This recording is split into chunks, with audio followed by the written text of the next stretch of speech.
وَقُلْ جَاءَ الْحَقُّ وَزَهَقَ الْبَاطِلُ إِنَّ الْبَاطِلَ كَانَ زَهُوقًا۔ إن الحمد لله نحمده ونستعينه ونستغفره ونؤمن به ونتوكل عليه ونعوذ بالله من شرور أنفسنا ومن سيئات أعمالنا من يهده الله فلا مضل له ومن يضلله فلا هادي له وأشهد أن لا إله إلا الله وأشهد أن محمدا عبده ورسوله أما بعد فقد قال الله تعالى في كلامه المجيد والفرقان الحميد فأعوذ بالله من الشيطان الرجيم بسم الله الرحمن الرحيم أفحسبتم أنما خلقناكم عبثا وأنكم إلينا لا ترجعون۔ تعریف صلی اللہ رب العالمین کے لیے جو یک و تنہا ہے، اس کائنات کا خالق و مالک ہے۔ ان گنت بے شمار درود و سلام سب سے آخری نبی احمد مجتبی محمد مصطفیٰ صلی اللہ علیہ وسلم کی ذات گرامی پر اللہم صلی علی محمد وعلی آل محمد کما صلیت علی ابراہیم وعلی آل ابراہیم انکا حمید مجید۔ اللہم بارک علی محمد وعلی آل محمد کما بارکت علی ابراہیم وعلی آل ابراہیم انکا حمید مجید۔ رب اشرح لی صدری ویسر لی امری واحلل عقدۃ من لسانی یفقہوا قولی ربی زدنی علما ربی زدنی علما ربی زدنی علما۔ الحمدللہ اللہ رب العالمین نے اس دنیا کو جب بنایا تو ہمارے لیے اس دنیا کو امتحان اور آزمائش کی جگہ بنایا کہ اللہ رب العالمین نے اس دنیا کو آخرت کی تیاری کا ایک بڑا پیارا موقع قرار دیا کہ اللہ رب العالمین جو تمہیں زندگی دیتا ہے، تم جو عمر یہاں پر گزارتے ہو، چاہے 40 سال 50 سال 70 سال، جتنی اللہ جس کو عمر دے، یہ تمہاری آخرت کی تیاری ہے کہ اللہ رب العالمین اگر تمہیں اس عمر میں اتنی توفیق عطا کرتا ہے کہ تم نیکیاں کر سکو، بھلائی کر سکو، اچھائیوں پر عمل کر سکو، تو یہ اللہ رب العالمین کا انعام ہے کہ تم اپنی آخرت کو بنا رہے ہو۔ اور اللہ رب العالمین نے قرآن میں، احادیث میں اللہ کے نبی نے بار بار آخرت کا ذکر کر کے ہمارے ایمان اور عقیدے کو آخرت پر بڑا مضبوط بنایا کہ اللہ رب العالمین نے آخرت پر ایمان رکھنے کو ایمان کا جز اور ایمان کا حصہ قرار دیتے ہوئے سورہ بقرہ کی ابتدا میں ارشاد فرمایا الف لام میم ذالک الکتاب لا ریب فیہ ھدی للمتقین الذین یؤمنون بالغیب ویقیمون الصلاۃ ومما رزقناہم ینفقون والذین یؤمنون بما انزل الیک وما انزل من قبلک وبالآخرۃ ھم یوقنون۔ کہ اللہ رب العالمین ارشاد فرماتا ہے یہ قرآنی کتاب ان لوگوں کے لیے ہدایت ہے جو متقی ہیں۔ اور اللہ کی نظر میں متقی کون؟ للمتقین الذین یؤمنون بالغیب، وہ لوگ جو غیب پر ایمان رکھتے ہیں۔ اب غیب سے مراد کیا؟ جو نظر نہ آئے، جس کو آپ دیکھ نہ سکیں، جو آپ کی نظروں سے اوجھل ہو، اسے غائب یا غیب کہا جاتا ہے۔ اور یہاں پر غیب سے مراد آخرت، حساب کتاب، کہ اللہ رب العالمین اس بات کو اور زیادہ کلیئر کر کے ارشاد فرماتا ہے کہ وہ لوگ جو ایمان لاتے ہیں اس شریعت پر جو اللہ کے نبی پر نازل کی گئی، اس شریعت پر جو آپ سے پہلے نازل کی گئی، وَبِالْآخِرَةِ هُمْ يُوقِنُونَ، اور وہ آخرت پر ایمان رکھتے ہیں، آخرت پر یقین رکھتے ہیں۔ اور اگر عام لینگویج میں تعریف کی جائے کہ آخرت کسے کہا جاتا ہے تو موت سے لے کر موت کے بعد کی پوری زندگی کو آخرت کہا جاتا ہے۔ ہماری سانس بند ہوئی، ہماری آخرت کا آغاز ہو گیا۔ اب آپ کا مرنا، آپ کی قبر، آپ کا حساب کتاب، قبر میں عذاب کا آنا، انعام کا آنا جو آپ کے عمل کے مطابق ہے، پھر قیامت کا قائم ہونا، قیامت کے بعد حساب کتاب کا ہونا، حساب کتاب کے بعد جنت جہنم کا فیصلہ ہونا، اللہ تعالیٰ کا دیدار ہونا، ان تمام منازل کو آخرت کہا جاتا ہے۔ کہ اللہ رب العالمین نے آخرت کو ایمان کا حصہ قرار دیا کہ ایک انسان نمازیں پڑھ لے، روزے رکھ لے، حج کر لے، زکوٰۃ دے دے، لیکن اگر وہ یہ کہتا ہے کہ یہ دنیا تب تک ہے جب تک ہم زندہ ہیں، ہمارے مرنے کے بعد کوئی حساب نہ ہوگا، ایسا انسان کافر ہو جائے گا۔ جو آخرت کو نہ مانے وہ اللہ کی نظر میں کافر ہو جاتا ہے۔ اور اللہ تعالیٰ نے اس عقیدے کو، آپ دیکھیں کہ اللہ کے نبی صلی اللہ علیہ وسلم جس قوم کے پاس نبی بنا کر بھیجے گئے، وہ کفار مکہ سب مانتے تھے پر آخرت کے منکر تھے، وہ آخرت کو نہیں مانتے تھے۔ ان کا یہ کہنا تھا کہ پیدا ہوئے مر جائیں گے، پیدا ہوئے مٹی میں مل جائیں گے، کوئی حساب کتاب ہونے والا نہیں، اللہ تعالیٰ کچھ پوچھنے والا نہیں۔ تو اللہ تعالیٰ نے آخرت کے عقیدے کو دنیا سے جوڑتے ہوئے کئی انداز میں ثابت کیا کہ اللہ تعالیٰ نے کہیں ارشاد فرمایا سورہ یاسین میں اس بات کو بتایا کہ وہ اللہ جو تجھے پہلی بار پیدا کر سکتا ہے دوبارہ پیدا نہیں کر پائے گا۔ آج دنیا کے اندر جب کوئی چیز بنائی جاتی ہے، کوئی ایجاد کی جاتی ہے، کوئی انوینشن کیا جاتا ہے، اسے پہلی بار بنانا مشکل ہوتا ہے، اس کے اوپر تجربے کیے جاتے ہیں، اس کو چیک کیا جاتا ہے، اس کی اچھائی برائی کو دیکھا جاتا ہے۔ اب ایک بار اگر ایک پروڈکٹ بن گیا اس کی کاپی کرنا بہت آسان ہوتا ہے، دوبارہ بنانا بہت آسان ہوتا ہے۔ اللہ تعالیٰ کہتا ہے کہ اگر تو آخرت پر ایمان نہیں رکھتا، اللہ تعالیٰ سورہ یاسین میں کہتا ہے اولم یری الانسان انا خلقناہ من نطفۃ فاذا هو خصیم مبین وضرب لنا مثلا ونسی خلقہ قال من یحیی العظام وہی رمیم قل یحییہا الذی انشأہا اول مرہ وہو بکل خلق علیم۔ کہ اللہ تعالیٰ کہتا ہے کہ تو نے انسان کی طرف نہیں دیکھا، وہ ہم سے جھگڑا کر رہا ہے، یعنی ہمارے بارے میں بول رہا ہے آخرت نہیں ہے، مرنے کے بعد کی زندگی نہیں ہے، جو یہاں ہے ہو گیا کام ختم، یہ ہم سے کہہ رہا ہے۔ یہ اپنی پیدائش پر غور نہیں کرتا، یہ تھا کیا؟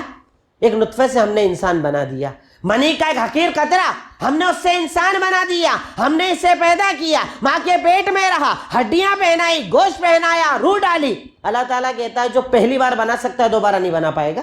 اللہ تعالیٰ نے الگ الگ انداز میں آخرت کو ثابت کیا کہ پہلی بار اللہ نے بنایا ہے، پہلی بار پیدا اللہ نے کیا ہے، اب پیدا ہوئے کو دوبارہ پیدا کرنا کوئی بڑی بات نہیں، اللہ کر سکتا۔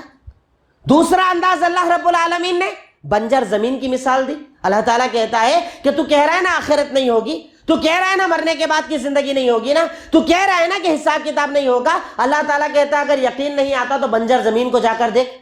گرمیوں کا موسم ہوتا ہے، کبھی آپ ٹریولنگ کریں، کئی ایسے علاقے آتے ہیں جہاں پر زمینیں پھٹ جاتی ہیں، پھٹی ہوئی زمین، سوکھی زمین، نہ اس کے اوپر کوئی ہریالی نظر آتی ہے، نہ کوئی جھاڑ پیڑ نظر آتے ہیں، پوری طریقے سے بنجر۔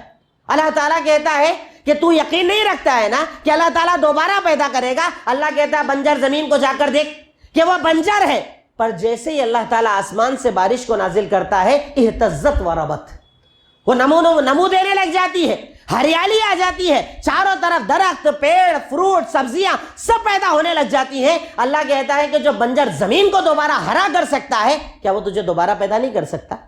تیسرے نمبر پر اللہ تعالیٰ نے آسمان زمین کی مثال دی کہ تجھے یقین نہیں آ رہا ہے نا کہ میں دوبارہ پیدا کروں گا، تجھے آخرت پر ایمان نہیں ہو رہا ہے نا۔ اللہ تعالیٰ کہتا ہے کہ زیادہ دور مت جا، آسمان زمین کو دیکھ۔ اولیس الذی خلق السماوات والارض القادر ان یخلق مثلہم، کہ تو اللہ تعالیٰ کی تخلیق پر غور نہیں کرتا، وہ جو زمین اور آسمان بنا سکتا ہے کیا وہ تجھے دوبارہ نہیں بنا سکتا؟ اتنی بڑی زمین کو بچھونا بنایا، اتنے بڑے آسمان کو بنا ستون کے کھڑا کیا، اس زمین میں غلہ بنایا، ایک ہی مٹی ہے، ایک مٹی پر کہیں پر سبزیاں اگتی ہے، کہیں پر گیہوں اگتا ہے، کہیں پر چاول اگتا ہے۔ ہم لوگ کہتے ہیں کئی علاقے کی فصل کا ٹیسٹ اور لذت الگ ہوتی ہے، یہاں کا گیہوں الگ، وہاں کا گیہوں الگ، یہاں کا سنترا الگ، وہاں کا سنترا الگ، یہاں کا کیلا الگ، وہاں کا کیلا الگ، ایک مٹی، ایک پانی، سب کچھ ہے۔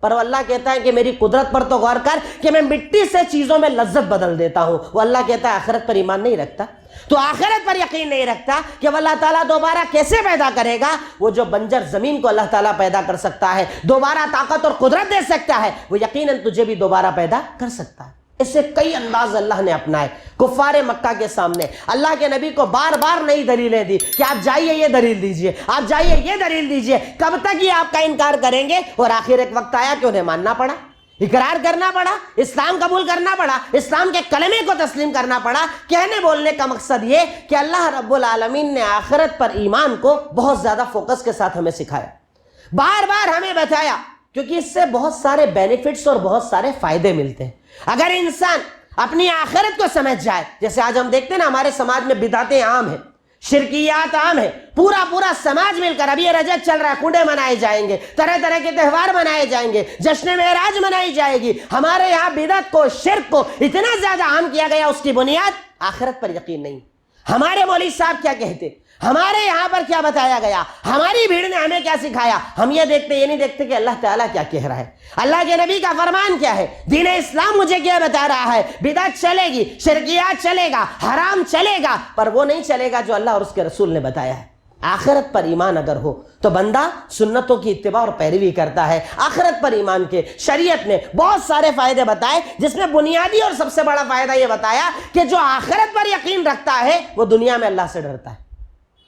اللہ تعالیٰ کہتا ہے یا ایھا الناس اتقوا ربکم ان زلزلۃ الساعۃ شیء عظیم. اے وہ لوگوں جو ایمان لائے ہو، ایمان والوں سنو، اپنے رب کا تقوی اختیار کرو، کیونکہ قیامت کے دن کا زلزلہ بڑا ہولناک آنے والا ہے. سورہ زلزال میں اللہ رب العالمین نے ڈیٹیل کے ساتھ زلزلے کا ذکر کیا کہ زمین پھٹ جائے گی، زمین کی چیزیں باہر آ جائے گی، سارے مردے باہر آ جائیں گے. انسان تعجب سے کہے گا زمین تجھے کیا ہو گیا ہے، زمین تو ایسا کیوں کر رہی ہے؟ زمین کہے گی میرے رب نے مجھے ایسا کرنے کا حکم دیا ہے، زلزلہ لانے کا حکم دیا ہے. اللہ رب العالمین کہتا ہے کہ اگر آخرت پر یقین ہوگا، تیرے دل میں اللہ کا ڈر پیدا ہوگا اور تیری دنیا بہتر بن جائے گی. آج ہمارے ہم دیکھتے ہیں نا، کاروبار میں جھوٹ، چیزیں بیچ رہے ہیں ملاوٹ، کاروبار کر رہے ہیں حرام بول کر، چیزیں خرید رہے ہیں بیچ رہے ہیں، کاروبار کر رہے ہیں باقاعدہ پراپرٹی کا، پر جھوٹی پراپرٹی بتا رہے ہیں، غلط پیپر بتا رہے ہیں، نقلی پیپر بتا رہے ہیں، قبضے کی زمینوں کو بیچ رہے ہیں. یہ سارا حرام اس لیے کہ میرا تقویٰ نہیں ہے نا، اللہ پر یقین نہیں ہے نا، آخرت پر یقین نہیں ہے. مجھے لگتا ہے جو پیسہ ہے یہیں پر ہے، بس یہاں کما لو کام ختم، اس کے بعد کیا دیکھا جائے گا؟ چلے گا سارا حرام، 2 نمبر کا، سود کا، سب چلے گا، وہاں جا کر کس کو حساب دینا ہے؟ لیکن اگر تقویٰ ہو تو بندہ انسان اپنی دنیا کو بہتر بناتا ہے کہ میرے منہ میں وہ نوالا جائے گا جو میرا رب پسند کرتا ہے، کیونکہ اگر حرام چلا گیا میری آخرت خراب ہو جائے گی. اللہ رب العالمین کہتا ہے کہ اس دن کے زلزلے سے ڈرو، کیونکہ اس دن کا زلزلہ بڑا ہولناک ہوگا. اور اس کو آگے اسی آیت میں بتایا کہ اس زلزلے کو تم کیا سمجھتے ہو، وہ اتنا ہولناک ہوگا کہ اس وقت اگر کوئی عورت پریگننٹ ہوگی نا، ڈر کے مارے بچے گر جائیں گے.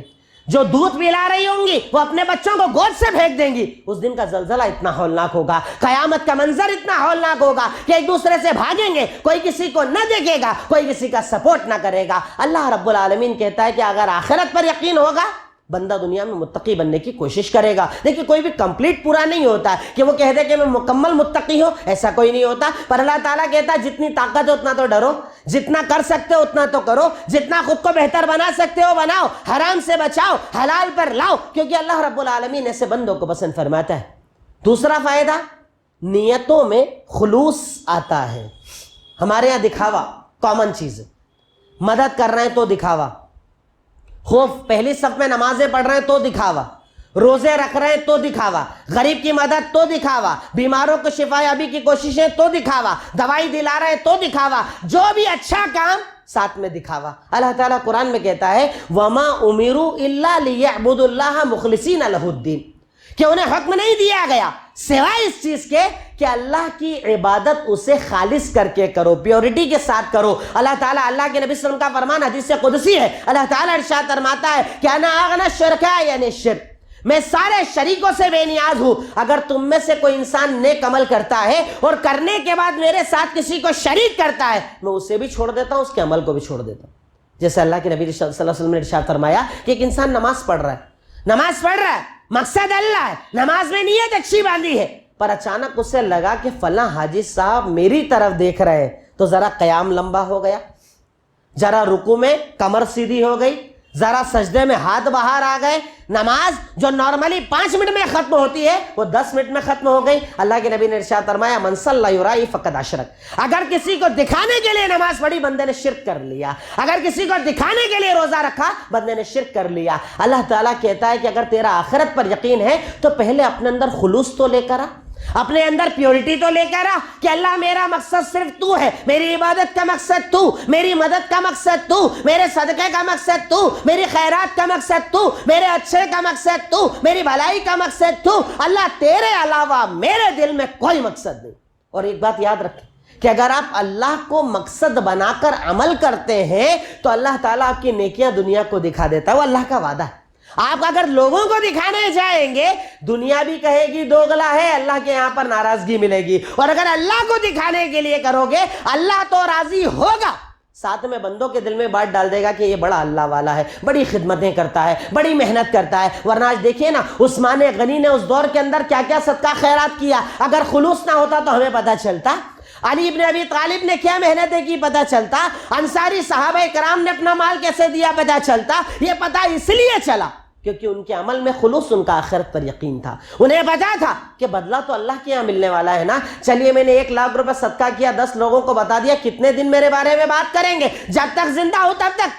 میرے مرنے کے بعد تو اللہ حساب کرے گا نا. لیکن اگر میں نے اللہ کے لیے عمل کیا، اللہ اس 1 لاکھ کو اپنے پاس لیتا ہے. حدیث قدسی اللہ رب العالمین کا فرمان ہے کہ تمہارا جو صدقہ ہوتا ہے نا، اسے اللہ رب العالمین اپنے پاس ایسا رکھتا ہے جیسے تمہارے بکری کے بچے کو تم بڑا کرتے ہو. تمہارے صدقے کو بڑھاتا ہے بڑھاتا ہے بڑھاتا ہے. جب اللہ کے پاس حساب کے لیے جاؤ گے، اللہ کہے گا یہ تیرا صدقہ ہے. بندہ کہے گا اتنا نہیں کیا، کہے تیرا ہی میں نے اتنا بڑھا دیا ہے. تیری نیت بہت اچھی تھی نا، تیرے اندر اخلاص پایا جاتا تھا نا، تو میری رضا کے لیے عمل کرتا تھا نا. تو ایک آخرت کا فائدہ یہ کہ نیتوں میں خلوص آتا ہے. تیسرا فائدہ، بندہ حسد سے بہت بچتا ہے، جو آج سب سے بڑی ہماری پرابلم ہے. حسد کھائے جا رہا ہے ہمیں. ہر بیماری کی جڑ، ہارٹ اٹیک کی جڑ آپ کو کہیں نہ کہیں حسد ملے گا. بی پی، شوگر، طرح طرح کی بیماریاں، برین ہیمریج، کوما، نہ جانے کتنی بیماریاں. ڈاکٹر کیا کہتا ہے؟ کیا ٹینشن زیادہ لیتے ہو کیا؟ سوچتے زیادہ ہو کیا؟ اور باقاعدہ کچھ ڈاکٹرز نے اس پر ریسرچ کی کہ غیبت کرنے والا، چغلی کرنے والا اور حسد کرنے والا بہت جلدی دل کی بیماریوں کا مریض ہو جاتا ہے، کیونکہ وہ کرتا ہی یہی ہے، وہ سوچتا ہی یہی ہے. یہ نئی کار کدھر سے آ گئی، مجھے تو پتہ ہی نہیں چلا. یہ گھر 2 منزل کب ہو گیا، مجھے تو پتہ ہی نہیں چلا. اب وہ کیا محنت کر رہا ہے، وہ تو اللہ اور بندہ ہی جانتا ہے نا. تو کون فیصلہ کرنے والا، تو کون جاننے والا؟ اللہ کے نبی صلی اللہ علیہ وسلم کا فرمان سنن بہقی کی روایت کہ لا یزال الناس بخیر ما لم یتحاسدوا، کہ لوگ تب تک بھلائی پر رہیں گے جب تک حسد نہیں کریں گے. اور حسد کیا؟ سامنے والے کی نعمت ختم ہو جائے، وہ بھی میرے جیسا ہو جائے. میں مٹھا ہوں وہ بھی مٹھا ہو جائے. میں گھر میں بیٹھ کر کچھ نہیں کما پا رہا، وہ بھی میرے جیسا ہو جائے. اس کا گھر کدھر سے آیا، اس کی گاڑی کدھر سے آئی، اس کا رشتہ کہاں سے ہوا، جو اس کے ساتھ بھلائی ہے وہ ختم ہو جائے. اس خاتمے کے ارادے کو حسد کہا جاتا ہے. اور شریعت نے کہا کہ حسد وہ کرتا ہے جس کا آخرت پر یقین نہیں ہوتا ہے. اب اگر میرا ایمان آخرت پر ہوگا میں کیوں حسد کروں گا؟ میرا تو یقین ہے کہ دینے والا اللہ، عطا کرنے والا اللہ. اللہ میری محنت کا مجھے دے رہا، اس کی محنت کا اسے دے رہا. اگر مجھے یہاں کم ملا وہاں زیادہ ملے گا. اگر یہاں اللہ نہیں دے رہا ہے تو اللہ کے نبی کا فرمان ہے کہ دنیا تو مومن کے لیے قید خانہ ہے، آخرت تو اسی کے لیے ہے. اگر میرا ایمان آخرت پر ہوگا، اللہ جتنا دے گا میں کہوں گا الحمدللہ. کاروبار الحمدللہ. جیسے ہمارے کئی لوگ ہوتے ہیں نا، روتے ہی رہتے ہیں کتنا ہی اچھا چلے، آپ بولا ارے بہت حالت خراب ہے، پوچھو ہی مت، بس بہت پریشان ہوں. اچھا کھانا کھا رہا ہے، اچھا کپڑا پہن رہا ہے، خود کی دکان، خود کا مکان، گاڑی بھی ہے، سب ہے، پر اس کے بعد ارے بہت برے حالات ہیں. اللہ کہتا ہے جیسے تم نیت کرو گے ویسے ہی تم کھاؤ گے. رو کر کھانا چاہو گے رو کر کھاؤ گے، اور الحمدللہ تو الحمدللہ کھاؤ گے. اللہ سکون دیتا ہے، اللہ اطمینان دیتا ہے اس بندے کو جو آخرت پر یقین رکھتا ہے. وہ حسد نہیں کرتا کسی سے. اور جب انسان حسد کرتا ہے نا تو حسد کے ساتھ غیبت بھی آتی ہے، چغلخوری بھی آتی ہے، حرام بھی آتا ہے، جھوٹ بھی آتا ہے، سازشیں بھی آتی ہے، سب آتا ہے جب بندہ حسد کرتا ہے. اور آخرت پر یقین رکھنے والا کبھی حسد نہیں کرتا. ایک اور فائدہ آخرت کا، وہ اپنی ضرورت سے زیادہ دوسروں کی ضرورتوں کو دیکھتا ہے. جس طرح اس کی ایک ہی مثال آپ دیکھ لیں، صحابہ کرام. اللہ کے نبی صلی اللہ علیہ وسلم مکہ سے مدینہ ہجرت کر کے گئے. صحابہ کرام کو کھڑا کیا، ادھر سارے مکہ والے، ادھر سارے مدینہ والے. اب آپ نے کیا کہا کہ یہ تمہارے بھائی ہیں، سگا بھائی اپنی جگہ، اب یہ تمہارے بھائی ہیں، تمہیں اس کا خیال رکھنا ہوگا، اس کے کھانے کا رہنے کا انتظام تمہیں کرنا ہوگا. اللہ نے قرآن میں کہہ دیا یؤثرون علی انفسہم ولو کان بہم خصاصہ. ان صحابہ نے ایسی مثالیں رکھی کہ خود بھوکے رہ گئے پر اپنے مہمان کو کھانا کھلایا. آج ہمارے اندر یہ جذبہ کہاں ہے؟ کیوں؟ کیونکہ ہمیں پہلے اپنا پیٹ بھرنا ہے. اچھا کھا رہے ہیں، اچھا پہن رہے، اس کے بعد بھی غریب کی مدد نہیں کرتے، مسکین کی مدد نہیں کرتے، بیواؤں کی مدد نہیں کرتے، ضرورت مندوں کی مدد نہیں کرتے، اپنی ضرورت سے زیادہ دوسرے کی ضرورت کو نہیں دیکھتے. کیونکہ آخرت پر یقین نہیں ہے نا. اگر یہ یقین ہو جائے کہ میرا رب اس کا بہتر بدلہ دے گا، میرا رب اس کے بدلے میں میری قبر کو منور کر دے گا، میرا رب اس کے بدلے میری آخرت کو آسان کر دے گا، میرا رب اس کے بدلے میری جنت کو آسان کر دے گا، اگر بندے کو یہ یقین ہو جائے تو پھر وہ کیا کرے گا؟ ایثار کرے گا.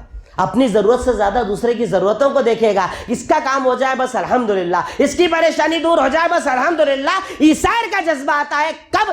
جب بندہ آخرت پر یقین رکھتا ہے. ایک اور فائدہ ہوتا ہے آخرت پر ایمان کا کہ بندہ نعمتوں سے دھوکہ نہیں کھاتا. میں صرف پوائنٹس بتا رہا ہوں، وقت کم ہوتا ہے. پوائنٹ ذہن میں رہے تو انشاءاللہ آپ اپنے آپ کو چیک کر سکتے ہیں کہ میرا ایمان آخرت پہ ہے کہ نہیں. بولتے تو ہم سب ہیں آخرت پر ایمان ہے، پر یہ فائدے ہیں تو الحمدللہ ایمان ہے. نہیں، میں اسے ڈیولپ کروں گا، پیدا کروں گا انشاءاللہ.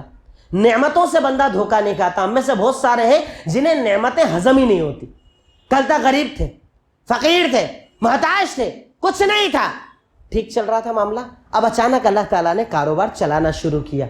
گاڑی پہ اکڑ, کپڑے پر اکڑ, جسم پر اکڑ, کھان پان پر اکڑ, باتوں میں تکبر بھری باتیں, جیسے کئی لوگ کرتے ہیں نا شادی بیاہ میں, ارے یہ سب نہیں چلتا اپنے کو, یہ سب نہیں کھاتے اپن, یہ ادھر نہیں بیٹھتے ہم لوگ, ادھر نہیں کھاتے. تیری اوقات کیا تھی اور آگے تیری اوقات کیا ہے؟ تجھے تو مٹی میں ملایا جائے گا, تیرے سارے کپڑے نکال کر کفن میں اندر ڈال دیا جائے گا, تیری اوقات کیا ہے؟ پر کب جب بندہ آخرت پر ایمان نہیں رکھتا تو وہ نعمتوں سے دھوکا کھا جاتا ہے, اور جو آخرت پر یقین رکھتا ہے وہ کبھی نعمتوں سے دھوکا نہیں کھاتا, کیونکہ اللہ تعالیٰ قرآن میں کہتا ہے زُيِّنَ لِلنَّاسِ حُبُّ الشَّهَوَاتِ مِنَ النِّسَاءِ وَالْبَنِينَ وَالْقَنَاطِيرِ الْمُقَنطَرَةِ مِنَ الذَّهَبِ وَالْفِضَّةِ وَالْخَيْلِ الْمُسَوَّمَةِ وَالْأَنْعَامِ وَالْحَرْثِ ذَلِكَ مَتَاعُ الْحَيَاةِ الدُّنْيَا وَاللَّهُ عِندَهُ حُسْنُ الْمَآبِ. اللہ تعالیٰ کہتا ہے کہ یقیناً ہم نے دنیا کو بڑا مزین کر دیا ہے, ہم نے اسے اچھا ریپ لگا دیا ہے, مزین کر دیا ہے. کس چیزوں کو؟ شہوات کو, عورتوں کو, پیسے کو, بینک بیلنس کو, گھر کو, گھوڑوں کو, جو جو نعمتیں دنیا میں اللہ کہتا ہے یہ سب زینت ہے. لیکن یاد رکھو کہ بہتر وہ آخرت ہے جو بعد میں آنے والی ہے. اس پیسے کے آنے پر کبھی دھوکہ مت کھانا, اس کے مال کے آنے پر دھوکہ مت کھانا. اللہ جتنا صحابہ کو نوازتا وہ اتنے زیادہ جھکنے والے بن جاتے. وہ مشہور واقعہ آپ نے پہلے بھی سنا ہوگا, حضرت ابو عبیدہ رضی اللہ تعالیٰ عنہ, ایک شہر فتح ہوا, مال غنیمت کا انبار سامنے لگا دیا گیا, اسلام کا پرچم لہرا دیا گیا, پوری قوم نے اسلام کو سمجھ لیا, پر مال غنیمت کو دیکھ کر ابو عبیدہ رو رہے ہیں. کیوں رو رہے ہو؟ کیا وجہ ہے رونے کی؟ کہا صرف رونے کی وجہ یہ ہے کہ اس قوم کو جب اللہ نے یہ والا مال دیا نا تو وہ دھوکے میں آ گئے تھے اور اسی کو سب کچھ مان لیا تھا. اب اللہ نے ہمیں دیا ہے, مجھے ڈر لگتا ہے کہ میں بھی ان کے جیسا نہ ہو جاؤں. نعمتوں سے ڈرتے تھے. ہمارے یہاں کئی لوگ یہ سمجھتے ہیں کہ کاروبار اچھا چل رہا ہے مطلب اللہ راضی ہے. ضروری نہیں. اللہ تعالیٰ کے امتحان دو طریقے سے ہوتے ہیں. اللہ تعالیٰ کبھی لے کر آزماتا ہے اور یہ بہتر ہے, اور کبھی دے کر آزماتا ہے, یہ زیادہ برا ہے. اللہ تعالیٰ کبھی کبھی بہت زیادہ دیتا ہے, خوب مال, ترقی, جو لے رہے ہیں پروفٹ ہی پروفٹ, فائدہ ہی فائدہ, خوب ترقی, خوب برکت. یہ اللہ کا امتحان بھی ہو سکتا ہے, اللہ کی آزمائش بھی ہو سکتی ہے, اور یہ بھی ہو سکتا ہے کہ اللہ تعالیٰ تیری نیکیوں کا بدلہ تجھے یہیں دے رہا ہے تاکہ تیری آخرت ختم ہو جائے, آخرت میں عذاب کا منتظر تو بن جائے. اللہ تعالیٰ سے پناہ مانگو جب اللہ زیادہ دے. جب زیادہ دے اللہ تعالیٰ تیرا شکر ہے, اللہ تعالیٰ مجھے معاف کرنا, اللہ تعالیٰ نعمتوں سے دھوکہ کھانے سے بچانا, اللہ تعالیٰ تیرے لیے کام کرنے والا بنانا, اللہ تیرے دین کے لیے محنت کرنے والا بنانا, اللہ تعالیٰ تیرے دین کے لیے خدمت اور اپنے مال کو خرچ کرنے والا بنانا. بندہ یہ دعا مانگتا ہے جب وہ آخرت پر یقین رکھتا ہے, وہ نعمتوں سے دھوکہ نہیں کھاتا. ایک اور فائدہ, جو آخرت پر ایمان رکھتا ہے وہ ذمہ دار ہوتا ہے. ہماری آدھی قوم سے زیادہ, خاص طور پر نوجوان, کوئی ذمہ داری نہیں ان کی زندگی میں. 1 بجے 2 بجے ہوٹلوں پر بیٹھے ہیں, گاڑیوں پر بیٹھے ہیں, گیم چلا رہے ہیں. اور آج کل مسلم محلے کا تو یہ عام معمول ہے, رات کو 10 بجے بعد اب نکلیے 4 5 6 نوجوان ایک ساتھ گیم کھیل رہے ہیں. آن لائن گیمنگ کے اندر پوری قوم تباہ ہو رہی ہے. کس کو؟ جس کو آخرت پر یقین نہیں ہے. اگر مجھے یہ پتا چل جائے کہ اللہ نے مجھے جو وقت دیا ہے اللہ اس وقت کے بارے میں مجھ سے سوال کرے گا, والعصر ان الانسان لفی خسر. فائدے میں تو صرف وہ ہے جو اپنے وقت کو صحیح استعمال کرتا, ورنہ سب گھاٹے میں ہے. وقت کو صحیح استعمال کرنا. اللہ نے وقت دیا ہے, اللہ نے جوانی دی ہے, اللہ نے صحت دی ہے, اللہ نے تندرستی دی ہے. وقت پر سونا, وقت پر اٹھنا, حلال پہ لگنا, دعوت کا کام کرنا, نمازیں پڑھنا, عبادتیں کرنا, ان سب سے دور, ذمہ داریوں سے دور. نہ گھر کی ذمہ داری, نہ بیوی بچوں کی ذمہ داری, نہ دوسرے حقوق, نہ کسی کو سمجھنا, کچھ نہیں. ساری نسلیں. آج کل تو عالم یہ ہے, کئی مرتبہ شادی کے اندر جاؤ تو آپ دیکھو 2 سال کے بچے ہاتھ میں موبائل دے کر مائیں کھانا کھلاتی ہے. ارے موبائل نہیں دو تو کھانا ہی نہیں کھاتا ہے. یہ عادت کس نے دی؟ آپ نے دی. اگر آپ پہلے دن نہیں دیتے وہ آپ سے لیتا. پوری نسلوں کو برباد کر رہا ہے یہ وقت کی قدر نہ کرنا, ذمہ داری کا احساس نہ رکھنا, خود کو ذمہ دار نہ بنانا. جبکہ اللہ کے نبی صلی اللہ علیہ وسلم کا فرمان, الا کلکم راع وکلکم مسئول عن رعیتہ. تم میں سے ہر ایک ذمہ دار ہے اور اللہ ہر ایک سے اس کی ذمہ داری کے بارے میں پوچھے گا. سوال ہوگا اللہ کے پاس, میں نے وقت دیا کہاں لگایا, مال دیا کہاں لگایا, انٹرنیٹ روز 1.5 GB آتا تھا کہاں لگایا, موبائل پر ٹوٹل آؤٹ گوئنگ فری تھی کہاں لگایا, کہاں وقت استعمال کر کے آیا. اللہ رب العالمین سوال کرے گا کہ تو نے اپنے وقت کو, اپنی زندگی کو, اپنی جوانی کو کہاں لگایا. پر کون؟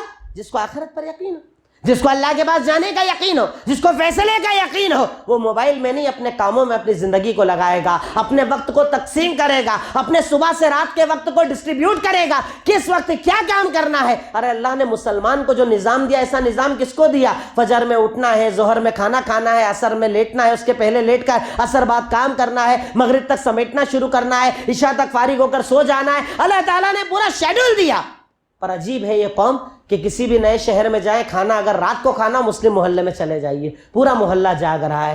آخرت پر یقین نہ رکھنے والے کبھی ذمہ دار نہیں ہوتے، اور جو آخرت پر یقین رکھتے ہیں وہ ذمہ داری کا احساس رکھتے ہیں۔ ایک آخری بات، نیکیوں کا شوق اور گناہوں کا خوف ان لوگوں کو ہوتا ہے جن کا آخرت پر یقین ہوتا ہے۔ وہ ڈھونڈتے ہیں نیکیوں کو، وہ ڈھونڈتے ہیں بھلائیوں کو، وہ ڈھونڈتے ہیں اچھائیوں کو، کہ جیسا اللہ تعالیٰ کہتا ہے افحسبتم انما خلقناکم عبثا وانکم الینا لا ترجعون، کیا تمہیں لگتا ہے، کیا تم یہ سمجھتے ہو، کیا تمہارا یہ گمان ہے کہ ہم نے تمہیں ایسے ہی پیدا کر دیا، لوٹائے نہیں جاؤ گے؟ بس آئے دنیا میں پیدا ہوئے، مر گئے، کام ختم، لوٹائے جاؤ گے، حساب ہوگا، اللہ پوچھے گا، اللہ تعالیٰ کے سامنے جواب دینا ہوگا، اور جب تک جواب نہ دے دو تمہارے قدم اللہ کے سامنے سے ہٹ نہیں پائیں گے۔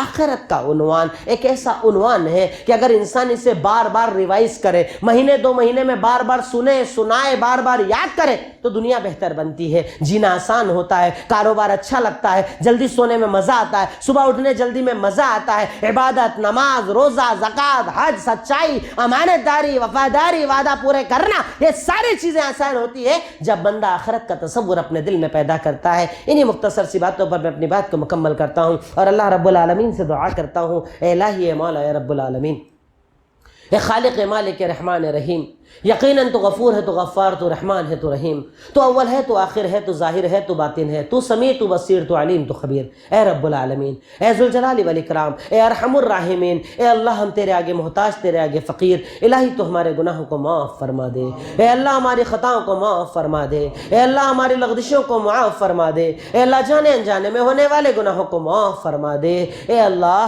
جو پریشان ہیں ان کی پریشانیوں کو دور فرما دے، اے اللہ عذاب قبر اور عذاب جہنم سے نجات عطا فرما دے، اے اللہ جنت الفردوس میں جگہ عطا فرما دے، اے اللہ جو پریشان ہیں ان کی پریشانیوں کو دور کر دے، اے اللہ جو بیمار ہیں ان کو شفا یابی عطا فرما دے، اے اللہ جو محتاج ہیں ان کی محتاجگیوں کو دور فرما دے، اے اللہ جو قرضوں میں ڈوبے ہیں قرض کی ادائیگی کی راہیں کھول دے، اے اللہ حلال کاروبار میں خوب برکت عطا فرما دے، اے اللہ حرام رزق سے بچا لے، اے اللہ حرام رزق سے بچا لے، اے اللہ حرام رزق سے بچا لے، اے اللہ ہمارے جو بے گناہ بھائی کافروں کی قید میں ہیں تو ان کی رہائی کے راستے فرما دے، اے اللہ ان کی رہائی کے راستے فرما دے، اے اللہ ان کی رہائی کو آسان فرما دے، اے اللہ ان کی دن و رات کو عبادت بنا دے، اے اللہ ان کے دن و رات کو تو قبول فرما لے، اے اللہ ان کے بچوں کو صبر عطا فرما دے، اے اللہ ان کے گھر والوں کو ہمت اور طاقت عطا فرما دے، اے اللہ تو ان کا حامی اور ان کا ناصر بن جا، اے اللہ تو ان کا حامی اور ان کا ناصر بن جا۔ وآخر الدعوانا ان الحمد للہ رب العالمین۔